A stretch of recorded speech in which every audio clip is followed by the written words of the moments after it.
and welcome to the Aletheon Podcast. I'm Andrew Borlaug, I'm Pascal Patton. and we are Aletheon.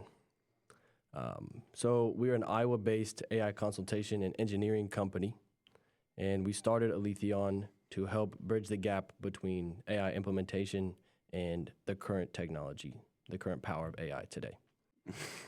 We believe that AI adoption is inevitable, and it's going to come faster than most people can prepare for. So we're here to help companies prepare for that change and have a smooth transition into the next technology.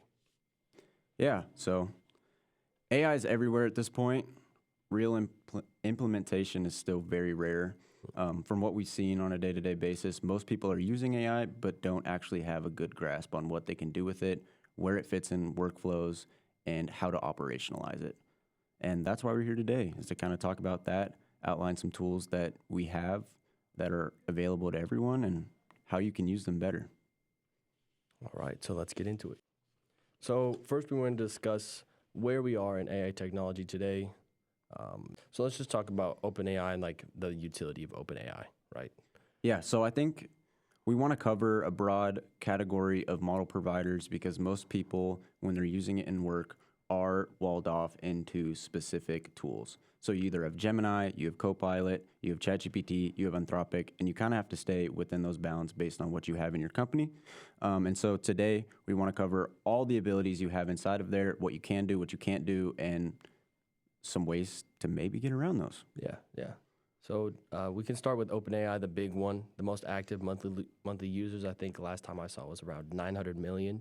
It's really up there. Mm-hmm. I know Claude is at like 19 million, but I know they focus on businesses.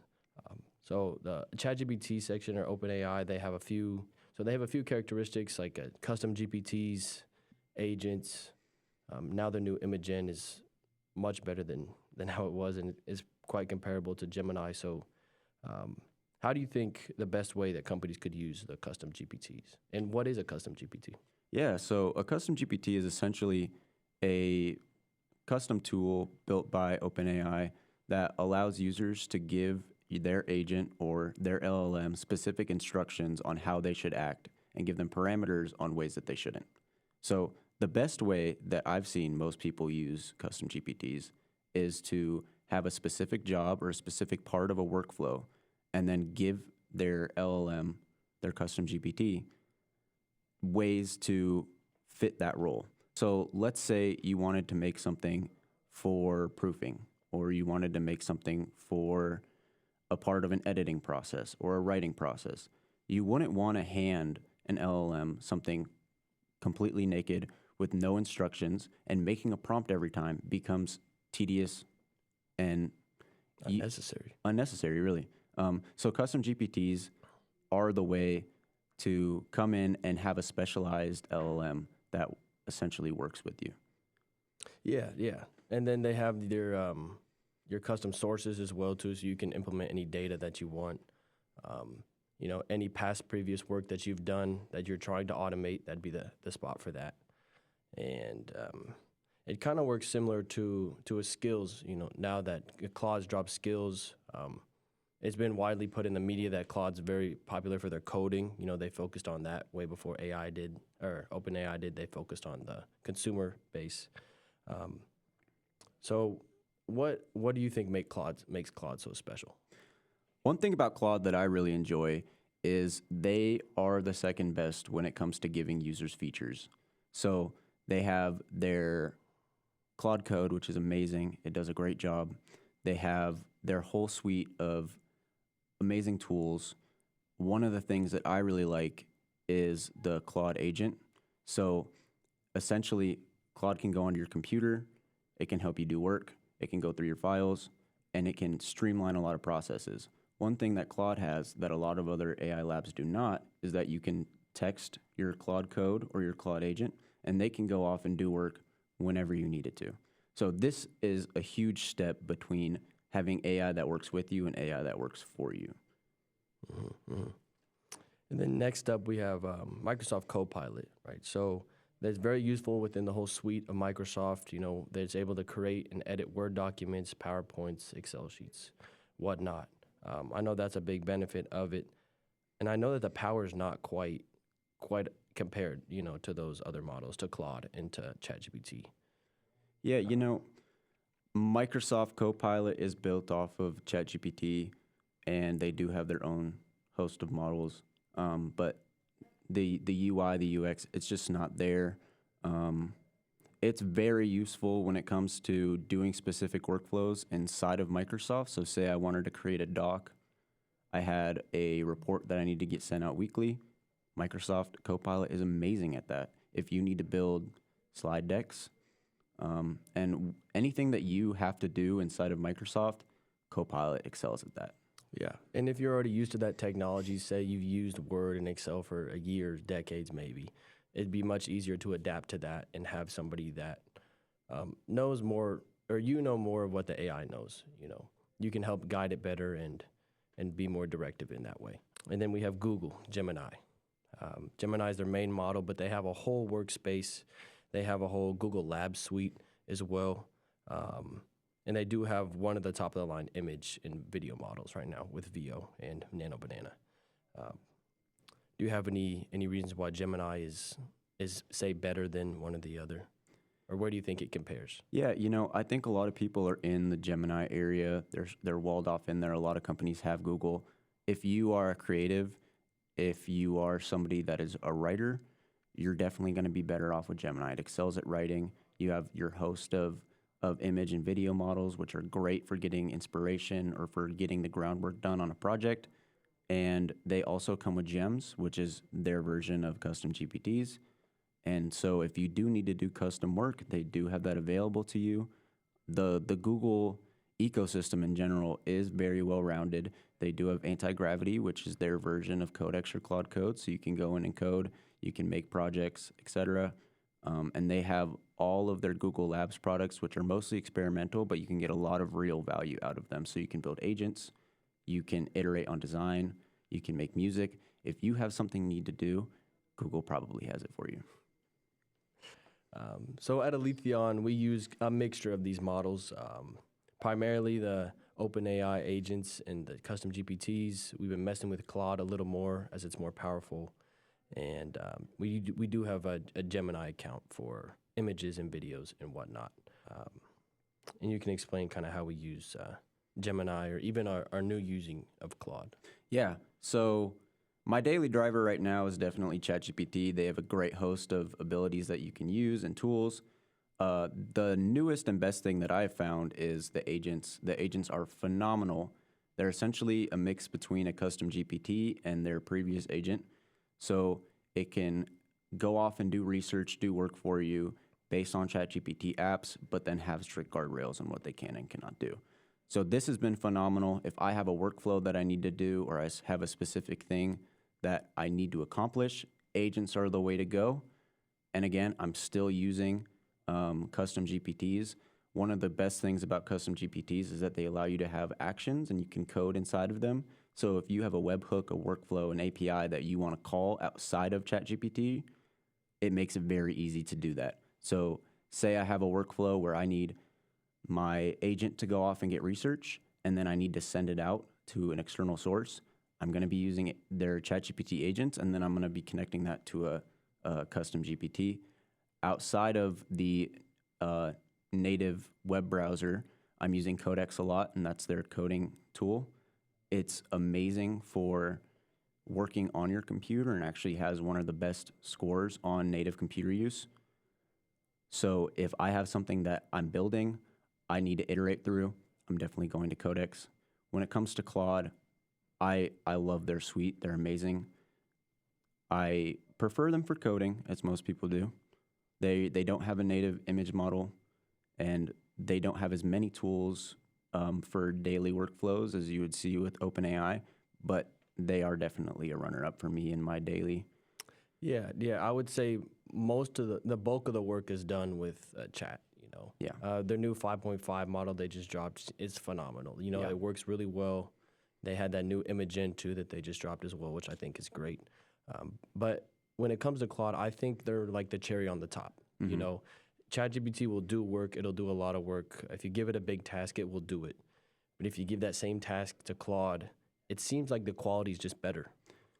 Yeah, I would agree in if some it's like cases. design or code, just like Yeah. it's the little things that they seem to understand and integrate more so than what chat does.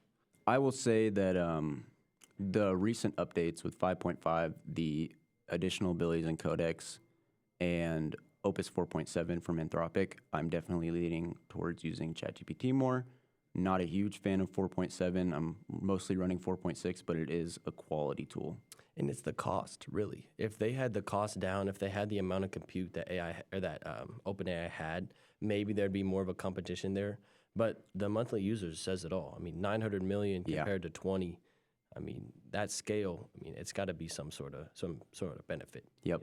And in general, the ChatGPT UI and the tools that they give you, they're just better. I could sit here for hours and talk about all the things that you can do in ChatGPT that you can't do in other model providers.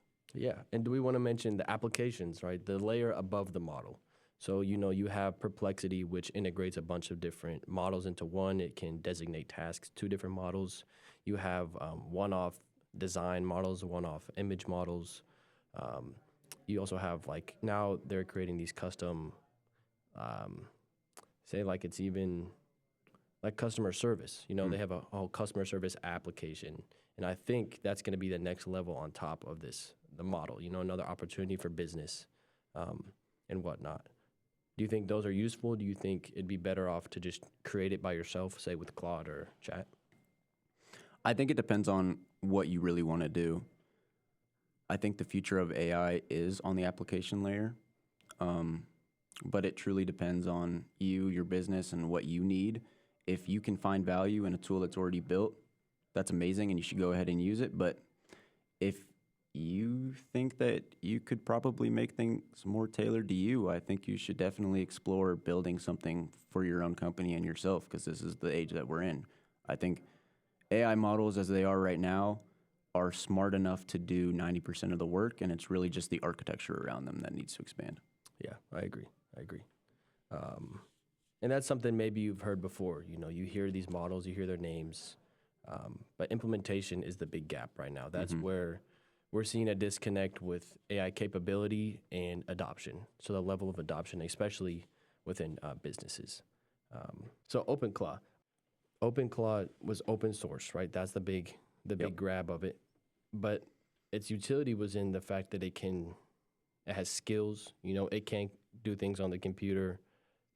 Before Chat started it, before Claude started it, and it seems like these legacy labs, basically, they're just trying to implement these little things, And I noticed the biggest maybe problem in my mind, maybe moral issue, is because Claude just does not work. They don't let the OAuth happen. They don't let the API happen. They just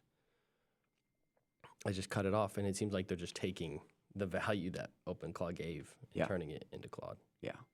Well, I don't know the whole thing, but from the beginning, Anthropic was not happy about OpenClaw.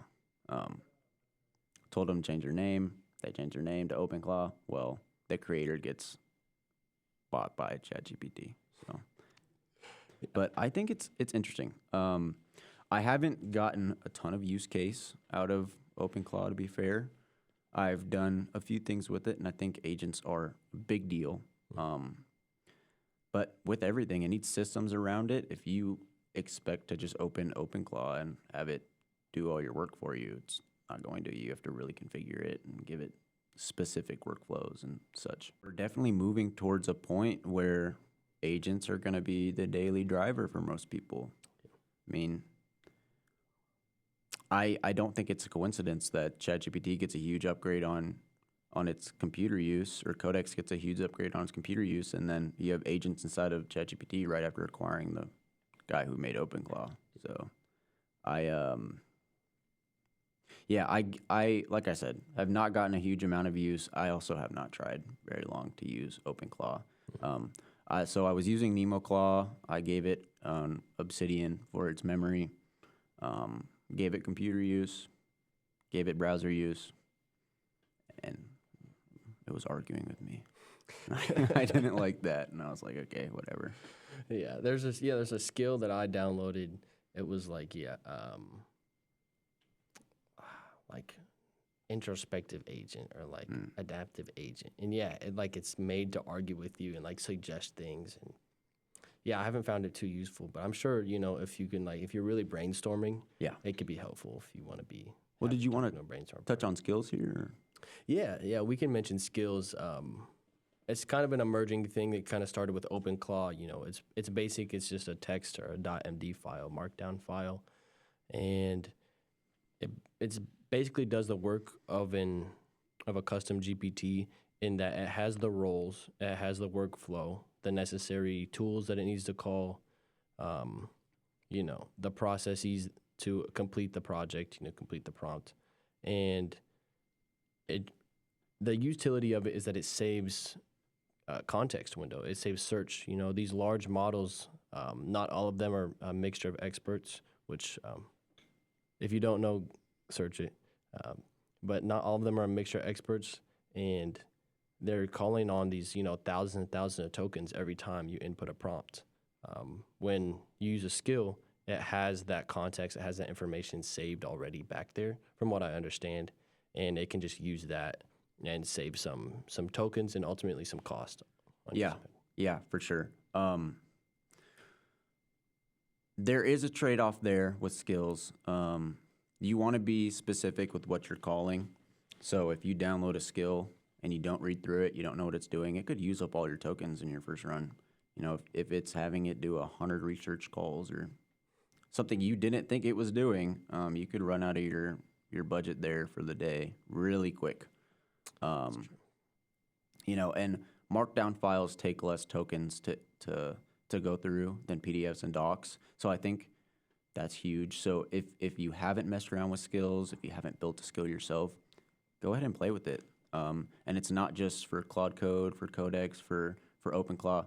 Go and throw a skill in your ChatGPT and see how it does, Yeah, use a project folder, use the sources and check it out, because they can still call the same tools. They can still have all those capabilities. It's just more custom. Yeah. 100%. Yeah. And I think that's a big, at least for businesses, it's where your IP can be held. If you don't want to share that intellectual property and you just want to keep it within the company, you can have them as skills and, send those out to all your employees, and they can all implement those individual skills, or maybe anybody in a given group or a given section of your business can implement those skills. One of the biggest limitations that I've seen is, Gemini, as it's really annoying to send gems. So if you need specific workflows, use a skill. You can send a skill to anyone, and they can put that in the prompt immediately, It's kilobytes. It's not even, megabytes. It's tiny file size. And, same with Copilot. If you have a specific workflow you need to do, you're doing it all the time, you don't have access to gems or custom GPTs. So throw in a skill and see how that does. Iterate it, make it better. You're going to get a lot of use out of that. Yeah, I think so. That's a great point. Yeah, you have a skill. You can feed it back into your chat GPT from your output, make it better, improve it. And you don't need much more direction than that. You can give it more direction, but it knows what to do for the most part. Yeah. Add guardrails, I see a lot of people, they'll go in and they'll make a custom GPT and it's just basic instructions.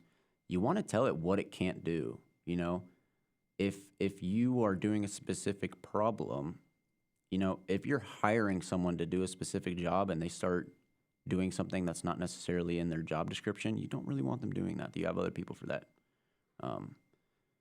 And that can just be, even if it's not just to keep somebody on track, it can just be like a total token use, a total utility oh my God, what's it called? The gain per token, right? Yeah. That the incremental gain per token. I'm trying to think of that word, but that's okay. Yeah. So now we can talk about the current gap between AI tech and the implementation, the differences that we see, the differences that are clear from the data, and how would we best get around that? And that's kind of what Aletheon's here to do, is to help people implement AI and the technology that's already there. Yeah, so on my day-to-day, I see a ton of people and a ton of companies that are implementing AI but don't necessarily have a good direction for it. So it's really nice if you throw a few employees at a task and say, hey, how can we do this with AI? but the true value comes from building out systems that are around it. I'm pursuing a degree in AI, and I've worked as an AI specialist for the last year. The biggest things that I see are people who are 90% of the way there, but aren't necessarily hitting the benchmark. Maybe it's helping in a few niche cases, but operationalizing AI really has not become mainstream. Every company is striving for that, but it's not necessarily hitting the benchmark there. And that's what we're here to do, is to help people build systems and to train your employees to be able to use these systems better. Yeah. There was some research done by AI Pulse in 2024, which is, a ways away now, especially with the pace of AI. Yeah, in the AI space. How fast it's moved forward. But 74% of companies struggle to scale AI beyond the pilots, so beyond the experimentation. 68% of executives cite AI scaling as the top challenge, so they can make one good output, but producing it repetitively is difficult. And then 85% of AI projects fail to reach production deployment. So that was just 2 years ago, but I'm sure the numbers now, we'll have it up on the screen here, but I'm sure they're not that much different than this. At least the sentiment that I'm hearing, that I'm seeing online or hearing from businesses, it does not seem to be much different. The trust is still not quite there. Yeah, I think it's a big thing about trust. It's about human in the loop, and it's about scale.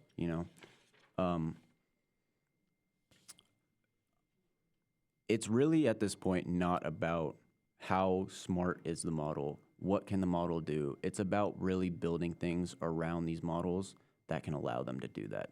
So maybe you have somebody that is savvy enough to go in and build their own custom GPT. Well, it works for them and their prompting, but maybe it doesn't work for the next guy. So having clear goals, clear roles, and clear instructions for each system is huge. Yeah, and I think equally so is a set maybe workflow or a standardized way for the inputs. If you just give somebody, say, like a legal document, you're going to have to explain the sections, or else they're not going to, the model's not going to know what is there, what it's reading. It'll read a bunch of words, it can understand it.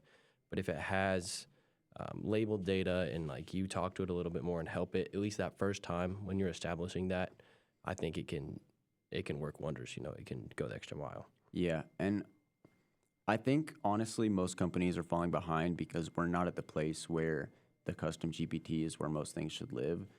I think we're at the automation and agent layer. In my experience, from what I've seen, we really need to be pushing towards integrated systems that are wrapped around these LLMs. If you're building custom GPTs, they'll get you pretty far for designated workflows. But if you really want to build things that will increase efficiency in your company, you need to be thinking about ways that we can build out from LLMs. Yeah, and I think building out from LLMs with agents and recursive self-improvement is a big deal. I don't know if that's a term that you've heard before, but it's basically taking the outputs of the AI model, grading it, giving it a score, and improvements to it, and feeding that back into the model so it can make changes for the next output. Yeah. From what I understand. Yeah. And that recursive self-improvement loop is something that we've reached, something that the large models are doing now. But a single useful output is not the same as a system. They don't need businesses don't need a random moment of value. They need repeatable value. So I think once the inputs are clear, the outputs are clear, and then the feedback is clear, that's where you start to really get an improving system over time that is reliable. Yeah. And I think this is the main reason why we're not seeing this huge transformative moment with companies. It's because they don't have experts. They don't have people to come in and say, well, this is good, this is okay. You're essentially putting a bunch of people who have degrees in other fields and asking them to do something that requires a degree in AI or in computer science. And it's just not feasible. If you want your employees to go out and become experts, you're going to have that 1 in a million who's on their own, really passionate about it, but scaling that to everybody requires real training, real insights, and Yeah, I agree. And especially since the methods are changing so quick, if you're not constantly reading up on new technology or maybe new ways to prompt or a custom GPT or new tools that a model's outputting or a lab's outputting, then I think people could fall behind really quick. Yeah. Especially if that's not like their main focus. Um, and I think that creates a big distrust with AI. I think there's a big issue with that. Hallucinations have been a big deal. That's getting better and better with the amount of hallucinations. But I think that was a big thing. You'd hear, oh, ChatGPT, it lies to you. It's not true. It's not helpful. Which I would argue most of the time that's the prompter's fault. The person, they didn't give enough details. But how would they know to do that? I think over time trust is just going to keep building. But right now, it's there's not a lot of visibility, especially in the consistency is a big deal. Yeah. I think hallucinations and the rate of them happening definitely have played a part into that. At this point, with all things in science, I don't want to say that there's one causal relationship between how they interact with the model and when it hallucinates, but researchers have essentially at this point solved hallucinations, and they've changed their research patterns and their training patterns to adjust to that. So we're seeing better models every week at this point that are hallucinating less and less. Yeah, I think I heard that ChatGPT 4.4 and 4.5, they were like 8 weeks apart or something, 8 to like 10 weeks apart. It's like crazy how fast, and it's a significant improvement, in between the two. Yeah. So I think it's just going to keep moving faster and faster. Just keep getting better. But the implementation is the big deal. You see all these increases. Maybe you see personal increases in your email automation, reading emails every day. But where it really matters is businesses and how to increase efficiency, and ideally that will translate into increased income and increased clients. Yeah. Yeah. So I think that's what we're looking for, and that's what we're here to help with. That's our goal, right? That was our passion from the whole thing. That's the opportunity that we saw and that we're trying to achieve. Yeah. Maybe this is a good checkpoint to just go over what we do. Yeah. Yeah. So we have 2 branches of the company. The first one is consulting. So if you were to consult with us, we would come in and do a health assessment where we go over how are you using AI, what are your limitations, what are your legal requirements, what rules are in place for your employees and what are not and what should be. We go over usage and we formalize that into one doc with all the data. And then we analyze the gaps. We give you a roadmap that tells you here's where you are, here's where you can be, and this is what you should be doing. And then we also have our own labs where we come in, and it's sort of like a training and a hackathon mixed together, where employees sit down and they solve real world problems that are specific to your business. And so we have about 8 of these right now. They are meant to fill specific roles at specific companies and to match your requirements. So say you're a marketing firm and you need more creative. Well, we have one with image and video. Say you have a group of client-facing people that they need to have better data when they're working with their clients and have it on the fly. We've got something for you. And if you really just want to bring the general knowledge of your company up to pace, we have that for you as well. Yeah. And that's, I think, one of the most important services we offer. We not only tell you what, where you could improve, but we also help you improve. So we're there with you to help better your business, not only for you, but for us too. Yeah. So then if that's not enough, if you think that you need better systems that are on top of just your Gemini account, your ChatGPT account, we also provide AI engineering with specific workflows, with specific automations. And so we come in and we build out the tools that your team does not already have. Yeah, and the scope of that is pretty variable. So we can work small with just creating, saving custom GPTs or agents or some workflows for you. And it can even go into local hosting. So if you wanted a local model there to do all your work, maybe for privacy or if you're handling sensitive data, that's something we can also implement, I think. Yeah. And one thing on top of that, if you have an idea of, hey, I want to reach this audience that we've never been able to reach because we just don't have a specialist for it, we don't have somebody that specializes in that, well, we can build out tools that allow you to do that. So Yeah, and we're happy to help no matter what. Oh, you yeah. know. We understand it's hard. Things change really fast, especially now in this age. So, Yeah. yeah, we're just here to help. And I think this is the perfect time for it. You know, I would encourage everyone that's listening to go out and get somebody that is knowledgeable about AI and get them in your company and get them helping you guys out and building systems, but not everybody has that luxury, and so that's where we come in and we can really scale things. Yeah. Especially if, say you're a larger company, you're happy with the people that you have. You don't want to fire anybody, or maybe your employees are having a difficult time learning AI and trying to implement that. We fill in that gap, and you can still keep your same employee base and the same culture that you have, just with some more tools. Yeah. Just to close this out, AI has already proven that it's on the level of most people. I don't want to say it's AGI because that's a little bit Yeah, it's not quite. I mean, whatever you define AGI. Yeah, it depends on as, your definition. Yeah. But it still does make mistakes, Yeah. more so than maybe a human would with the same direction. So it's really about building systems, building teams that are good with these systems, and scaling. And play around with it. Use it. If you haven't used it yet, or maybe you got deterred because it told you something wrong, use it again. It gets better almost every month. Every model that you use. So, yeah, use it. Just like you guys are giving your models feedback, give us some feedback. Let us know how we did. This is our first episode, so feel free to tell us what was good, what was bad, and how we can improve. Again, we're Aletheon. We're an Iowa-based company. We do consulting and AI engineering. And if you want to know more about us, go to our website at aletheonsolutions.com and get all the info there.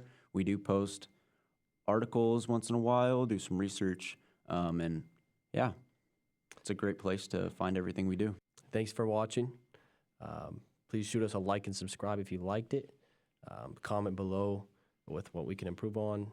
And yeah. Perfect. Cool. Welcome to the Aletheon Podcast. How's it going, guys? This is the Aletheon Podcast.